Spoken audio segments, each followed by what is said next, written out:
The weight of wrong gods. The war ended 6 months ago. The Varreth won. So why is Commander Yusuf Okafor sitting in a prison cell on a Varreth warship, being asked, very politely, by a being that destroyed 3 human colonies, what the word mercy means? You used it, says the Varreth interrogator. Its body is a thing of pressurized fluid and calcified ridges, like a nautilus assembled by something that had only heard nautiluses described. It fills the chair across from Yusuf the way water fills a space, completely, without effort. In your final broadcast, before the surrender, you said, "We are surrendering because we believe in mercy.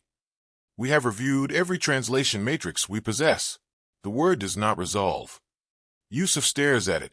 "You destroyed Kepler Station," he says. 40,000 people. "Yes," says the Varreth. "That is not relevant to my question." Yusuf almost laughs. Almost. Because the thing is, the truly terrifying thing, the thing that has kept him awake on the cold metal shelf they call a bunk.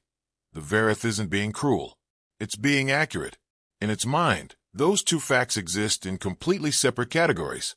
The way temperature and color exist in separate categories for a human. Of course, Kepler Station's destruction isn't relevant to a question about mercy. Mercy is a word. Kepler Station is a military outcome. That's the problem. That's been the problem from the start. And the reason Yusuf is going to answer the question, carefully, with his whole mind working, is that 2 decks below this room, in a sealed cargo container with 3 days of air remaining, are the 11 surviving members of the Kepler Diplomatic Corps. And the Varreth doesn't know they're there. Yet. Okay, Yusuf says. Let me tell you about mercy. 7 months earlier, the first thing you needed to understand about the Varreth was that they had never, in 400 years of interstellar expansion, encountered a species that lied. Not because the other species were all honest. 2 of them had concepts analogous to deception. But deception, for those species, was a behavioral outlier, a pathology, a malfunction, something that happened when an individual's social programming broke down. The Varreth had observed it perhaps a dozen times across 2 civilizations. They had categorized it, filed it, moved on. They were entirely unprepared for humanity.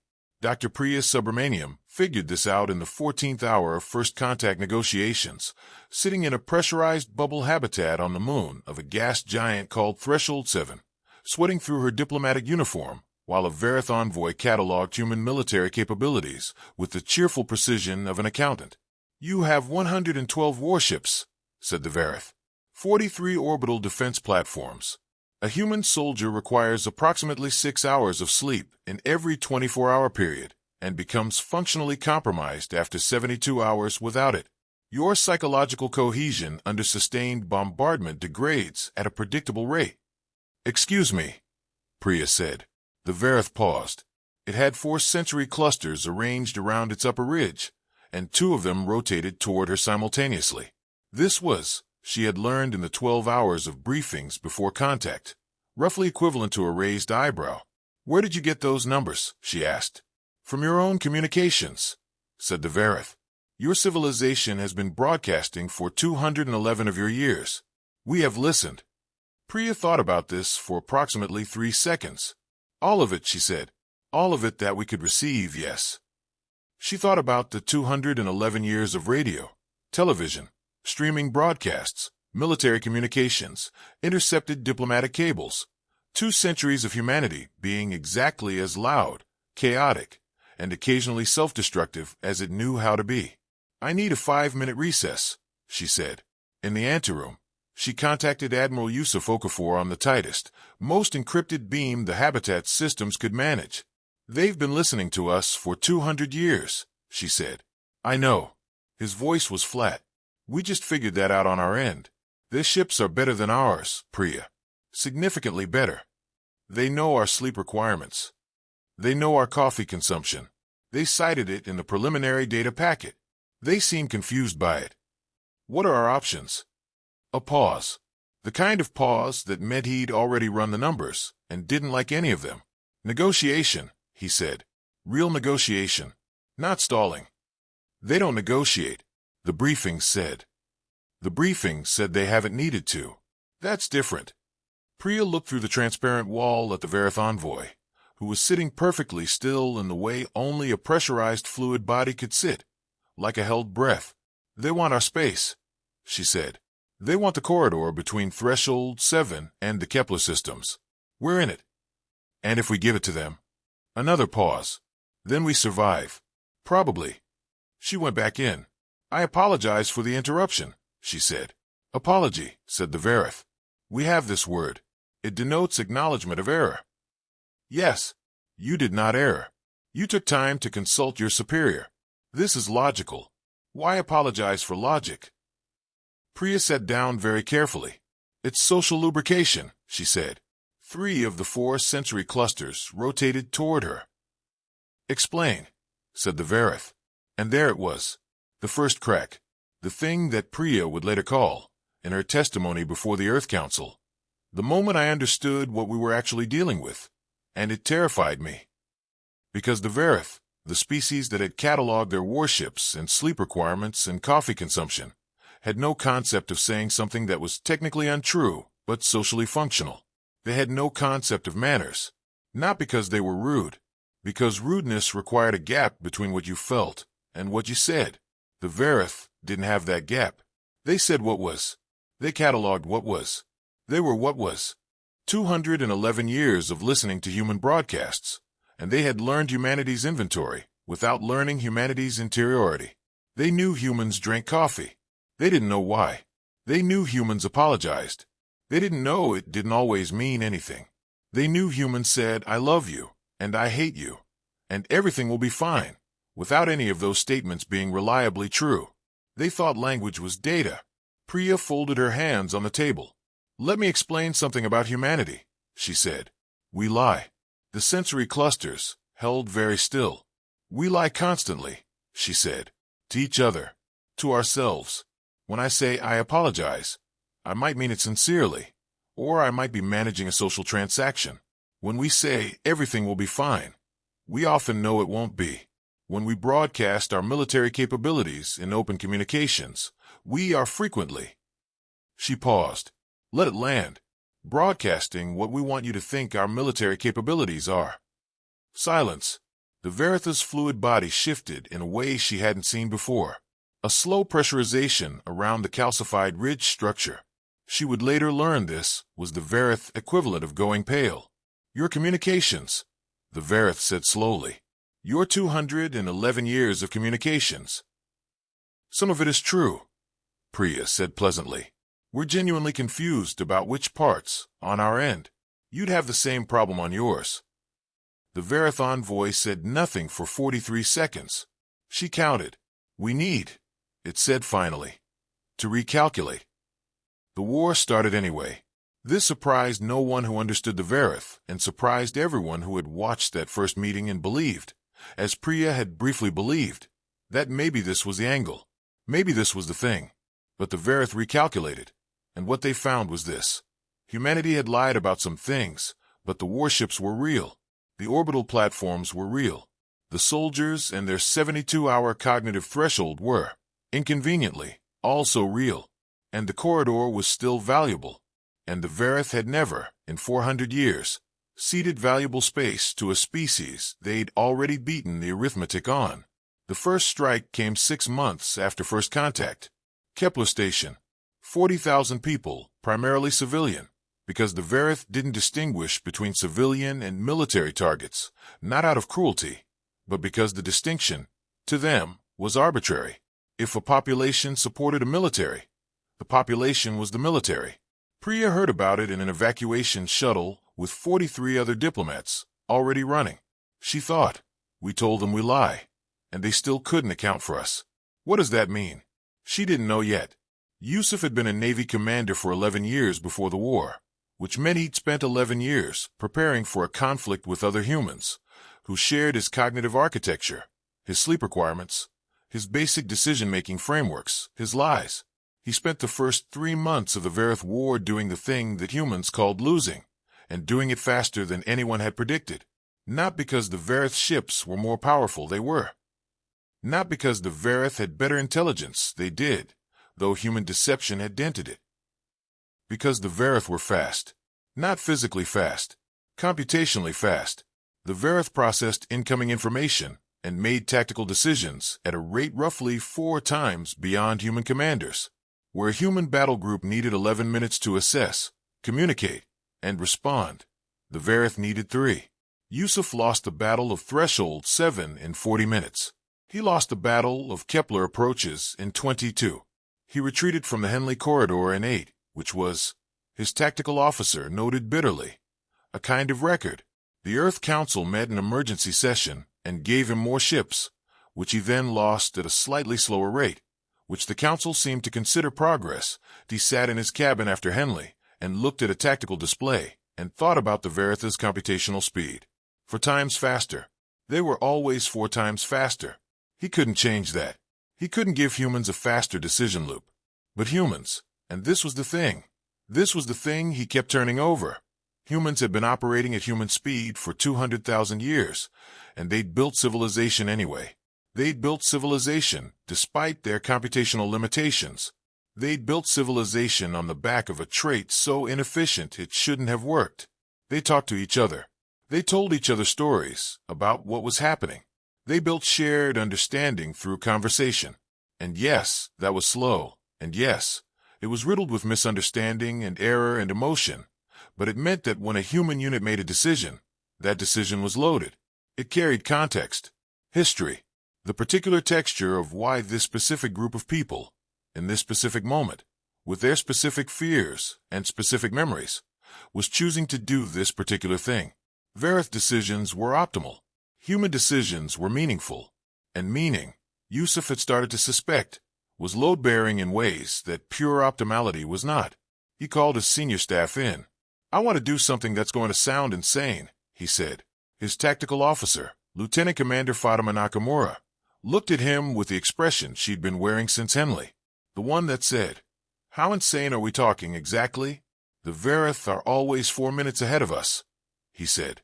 "So we're going to stop trying to compete with them on speed. We're going to make decisions they can't model." "Sir," said Fatima, "that's the definition of insane decision-making." "Yes," said Yusuf.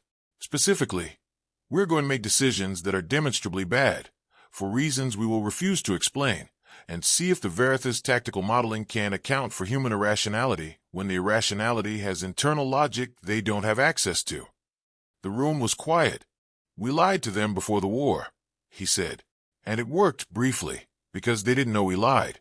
Now they know we lie, but they still don't know how we lie, or why, or what it means when we do. I want to use that." "You want to bluff," said Ensign Tomas Reyes, who was 24 and had never played poker. "Like with warships." "I want to do something more complicated than bluff," Yusuf said. "I want to make the Varreth uncertain about whether we're bluffing." He pulled up the tactical display. "There's a difference," he said. "A bluff is a lie. What I'm proposing is something humans have been doing since we invented religion." He paused. "We're going to make them wonder if we know something they don't." The Battle of the Colm Nebula was what military historians, the human ones, later called the turning point. In the moment, it looked like a catastrophe. Yusuf took 8 warships into a dense ionized nebula that made targeting almost impossible against a Varreth force of 22. He held position there for 4 hours, without engaging. Just sat there, in the interference, shields up, weapons cold. The Varreth didn't follow immediately. This was tactically correct. Following a smaller human force into a targeting-disrupted environment where the Varreth's computational advantage was halved was suboptimal. They held the mouth of the nebula and waited. Fatima, on the bridge, was the first to say it. "They think it's a trap." "Yes," Yusuf said.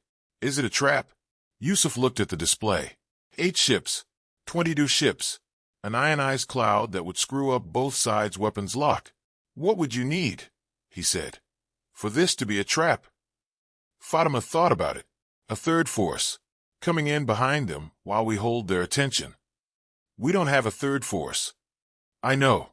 They don't know that we don't have a third force." She looked at him. "Sir, what are we doing in here?" "Nothing," he said. "We are doing absolutely nothing. We're holding position and doing nothing and letting them calculate what we could possibly be doing and why. And when they can't figure it out, we're going to see what they do with uncertainty." 6 hours later, 2 passed the point where Varreth tactical modeling predicted a human force would begin running low on effective operational patience. Yusuf led his 8 ships out of the far side of the nebula, in a direction that led nowhere useful, at 3/4 speed. The Varreth fleet, after 11 minutes of calculation, followed. He led them in a long arc through empty space, then turned and re-entered the nebula from a different angle, held position for 3 more hours, then emerged again and headed toward a sector with no strategic value. The Varreth held the nebula's mouth for the second time.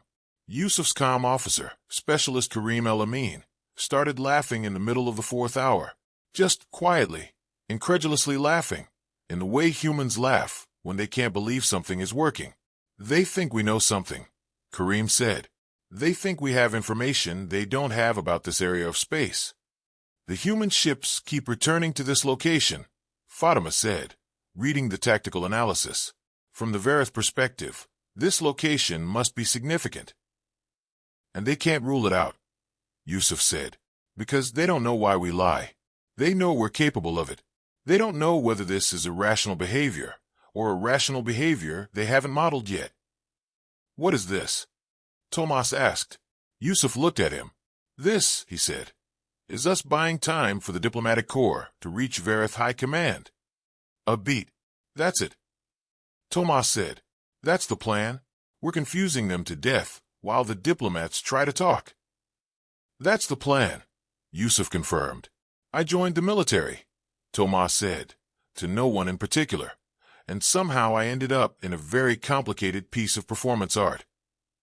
"Welcome to humanity," Karim said. The diplomatic corps reached Varreth High Command 11 days after the Colm Nebula Gambit.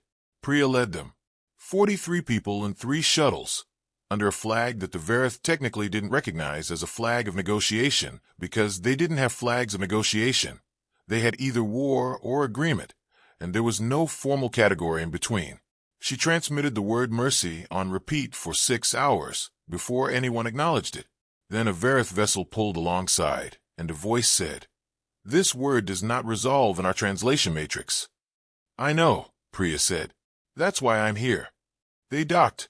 High Command occupied a vessel the size of a small moon, 3 interlocking habitats, pressurized for Varreth physiology, temperature, and atmospheric composition, calibrated for beings who were mostly fluid and needed constant regulation. The humans were given suits and a pressurized escort pod, which looked, Priya thought, like a very formal aquarium. The High Command was 3 Varreth of a classification she hadn't encountered before. Older, denser, their calcified ridges more elaborate. They moved with a slowness that suggested weight rather than age. "You are the speaking one," said the centermost. "Not a question. I am the ambassador," Priya said. "Your word for the function." "Yes, we have been listening to your transmissions. You use many words for the same function. This is inefficient." "Most human things are," Priya said. "We manage." "You are losing the war," said the rightmost High Commander. "We are," Priya agreed. "That's not why I'm here." The 3 of them waited. "I'm here because I think you don't understand what you've won yet," Priya said. "And by the time you do, you won't want it the way you thought you did." Back on the warship, the Contingency, 3rd cruiser of the remaining human fleet, Yusuf was doing something his tactical staff had started calling the Okafor drift. He'd move his ships in patterns that looked, from a very strategic perspective, like they were heading somewhere specific, but the heading always resolved to nowhere. The Varreth fleet, 22 ships now reduced to 16 after a successful ambush they still couldn't entirely explain, kept trying to calculate the destination. There wasn't one. Yusuf was drawing spirals in space. "This is the most expensive modern art in human history," Karim said. "The Kepler diplomats need 3 more days," Fatima said. "We've given them 11. At this point, we're just buying time for the sake of it." "What if we stop?" Tomas asked. "Silence. If we stop," Yusuf said, "they know the negotiation has concluded. Either it worked, or it didn't. If they think it didn't work, they have no reason to be uncertain anymore. And if it did work, then they'll tell us to stop." Fatima looked at the display. "Sir, I have to ask, What do you actually think the odds are? Yusuf thought about Priya, about the way she'd said we lie in that first meeting like she was dropping a grenade and walking away, about the 43 diplomats in 3 shuttles heading toward a species that didn't have mercy in its translation matrix.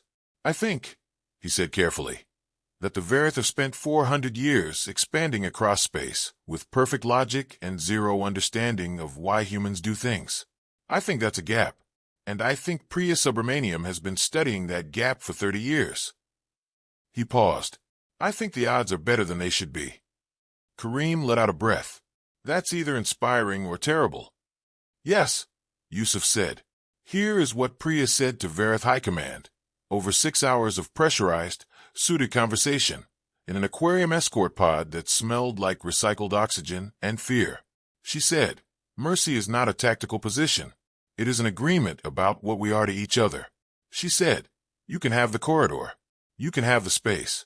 What you cannot have, if you continue this war, is a species that has been broadcasting for 200 years and will broadcast for 2,000 more, telling the rest of the galaxy what you did. She said, we will tell the story. That's what we do. We tell stories.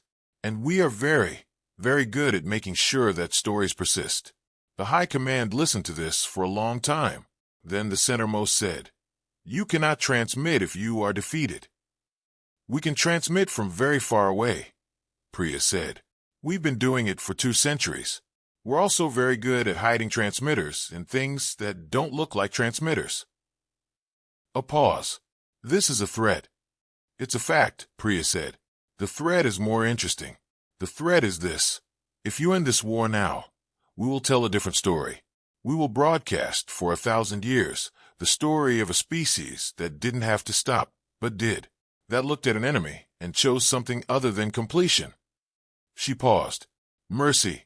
That's what the word means. It's choosing to stop when you could keep going. And we're offering you the chance to be the species that had it. The rightmost High Commander made a sound her suit's audio translator rendered as static, then updated.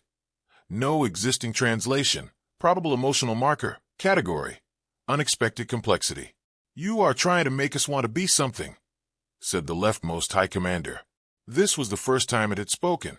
Yes, Priya said. Is it working? It almost didn't. The thing that nearly ended it was not a tactical failure or a diplomatic stumble or a Varreth decision. It was Ensign Tomas Reyes, 24 years old, who had been on combat watch for 31 hours without sleep when the Varreth ship that had been trailing the contingency for 2 days suddenly powered its weapons array. It was a probe, a test, standard Varreth behavior when they wanted to measure response time. Tomas, at 31 hours, running on stimulants and fear, fired back. 1 shot, a point-defense laser, low yield, more reflex than decision. It glanced off the Varreth ship's shields and did nothing except pause the negotiation. Yusuf was on the bridge in 40 seconds, but 40 seconds was already too long. Report, he said. Tomas's face was the color of old paper. I fired on a Varreth vessel. Unprovoked. They powered their weapons and damage to their ship? None, sir. Shields deflected, but they've stopped maneuvering. They're transmitting something. To High Command. To High Command. Yusuf looked at the display. The transmission would take 11 minutes to reach High Command, another 11 to return, 22 minutes in which the negotiation could collapse. Give me a line to Priya, he said. Now, the line is encrypted, Fatima said. If we open it, the Varreth will know we're communicating with the diplomatic team. They'll know a negotiation is in progress. They already know something is in progress. They're transmitting to High Command. They don't know it's a formal negotiation. If we open that line. If we don't open that line and High Command collapses the negotiation, we lose the diplomats, we lose the ceasefire, and we lose the war in about 48 hours. He looked at Tomas. Set the course for collapse either way. Fatima opened the line. Priya's voice came through in mid-sentence. Don't understand what's happening. High Command has paused.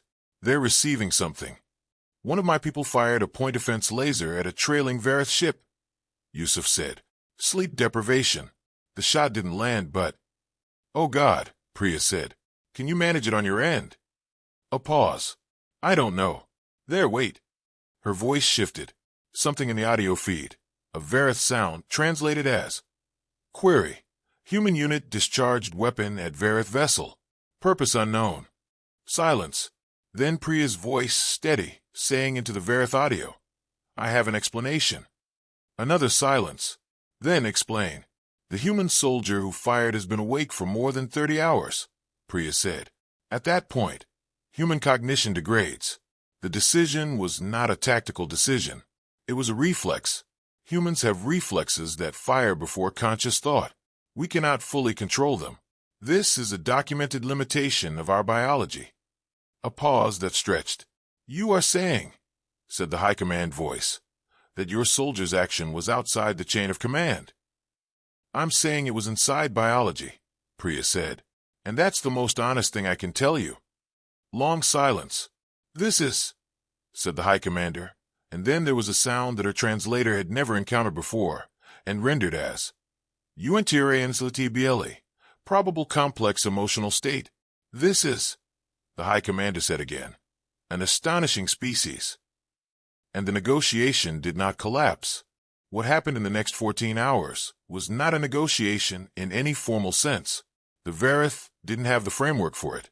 What happened was more like an extended, exhausting, mutually confused conversation in which two species tried to explain to each other what they were. The Varreth told Priya about the 400 years of expansion, how every species they'd encountered had either submitted to the mathematics of Varreth's superiority or been ended by it, how this was not cruelty. Cruelty required enjoying the outcome, but simple resolution of variables. The galaxy was full of resources. Species were present in those resources. The math was the math. Priya told the Varreth about coffee. This was her choice, and she stood by it. Coffee, she said, is objectively a poor decision. It provides short-term stimulation that creates dependency, disrupts natural sleep cycles, and confers no nutritional benefit. Humans have been drinking it for 500 years because it tastes interesting and the ritual of it is comforting and people enjoy it together. And the enjoyment of doing something unnecessary with someone else turns out to be the entire substrate of civilization. You build civilization, the center-most high commander said, on irrational choices made for social reasons. Yes, Priya said. This is why you lie. Partly yes. We lie to maintain the social fabric. We say, everything will be fine, because the saying of it keeps people moving forward.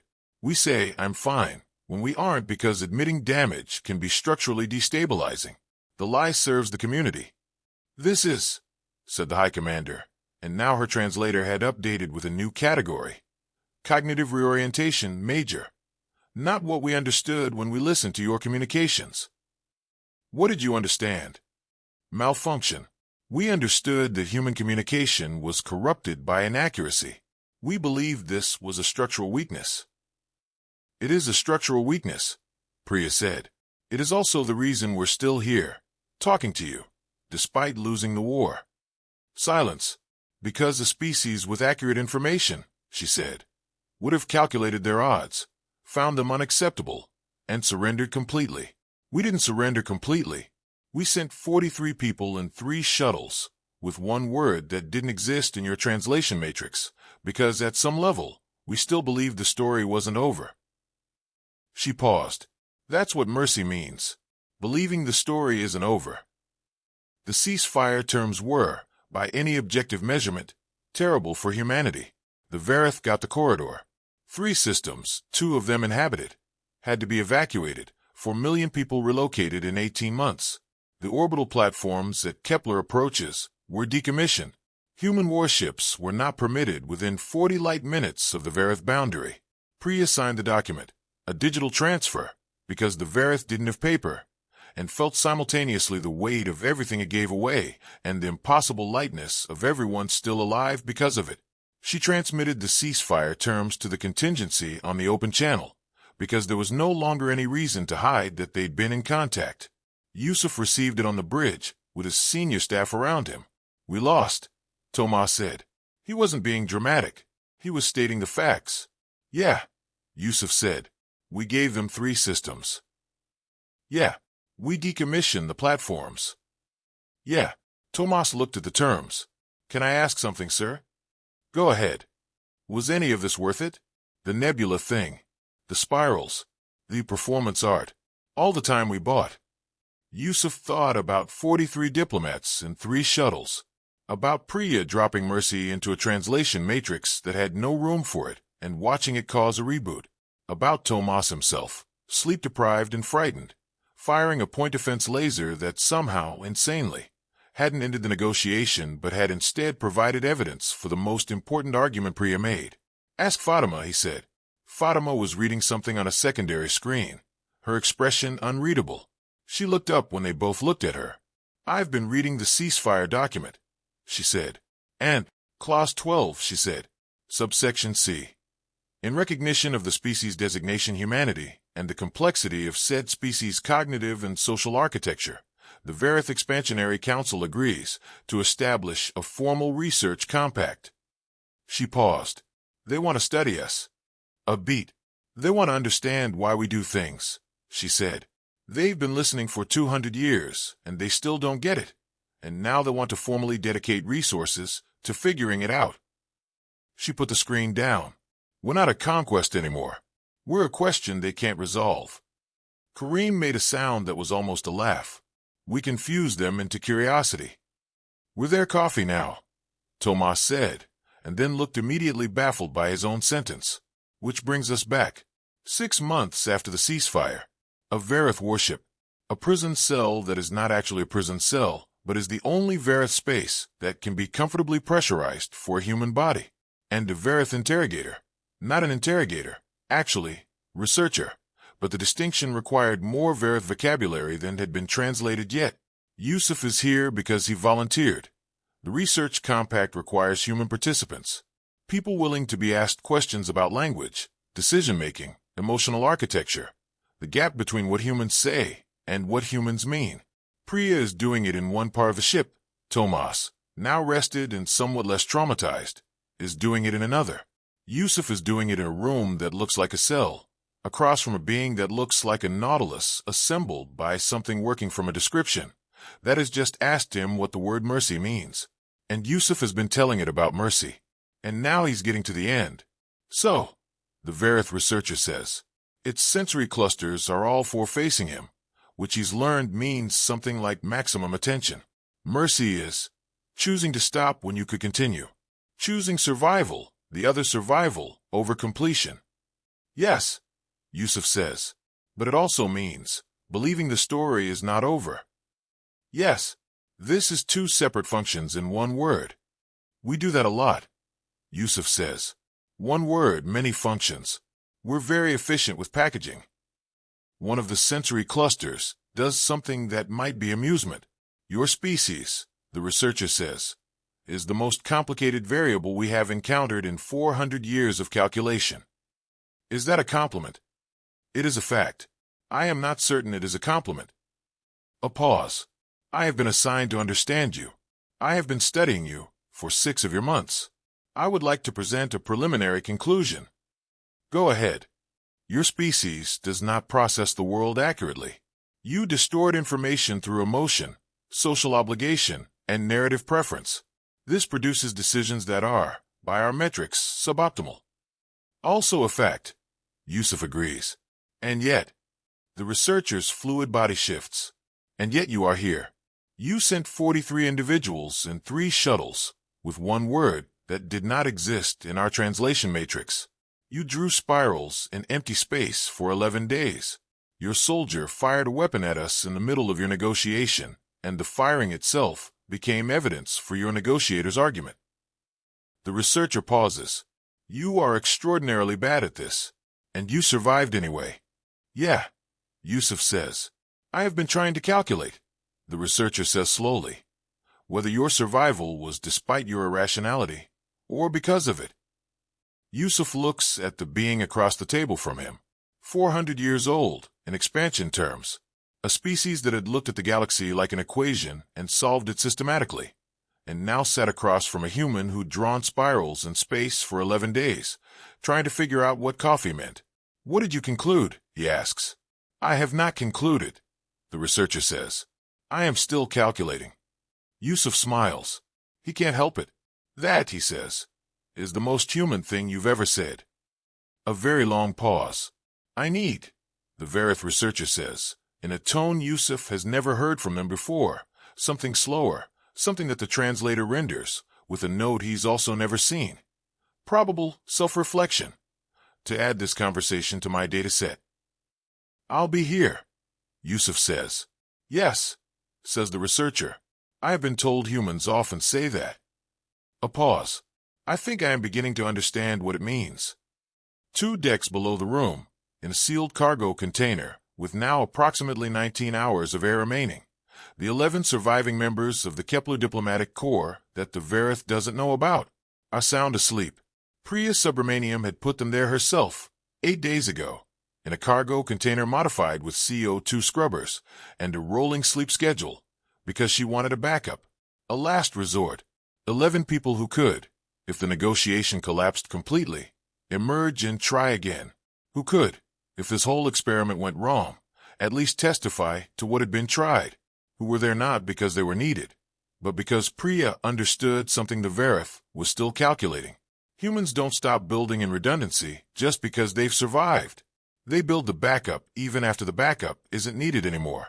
Because the story, for a human, is never quite over. She is going to tell the Varreth about them today. Not because she has to. The air will last, the secret is safe, but because she wants to. Because it is, she has decided, the most honest demonstration she can give of the thing the Varreth is trying to understand. Not mercy exactly. Not even hope. The specifically human habit of assuming there will be a next chapter, and quietly preparing for it, even when you're not sure you'll survive the one you're in. She straightens her collar. She walks down 2 decks. She knocks on the cargo container, and inside, in the dark, a voice says, "Is it time?" And Priya says, "Yeah, let's go introduce you."